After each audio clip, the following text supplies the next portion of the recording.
আমি কারো মন্দ চাই না, কারণ কারো মন্দ চাওয়া নিজেকে ছোট করে দেয়।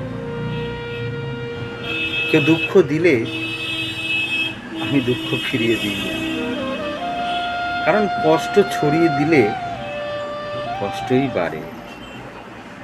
আমি চুপ করে সরে যাই, কথা কমিয়ে দিই, কিন্তু মনে ঘৃণা জমাই না, শুধু দূরত্ব রাখি।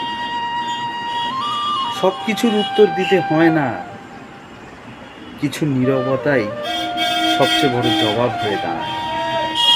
আমি প্রতিশোধ বিশ্বাস করি না, আমি বিশ্বাস করি সময় ঠিক বুঝিয়ে দেয় কার জায়গা কোথায়।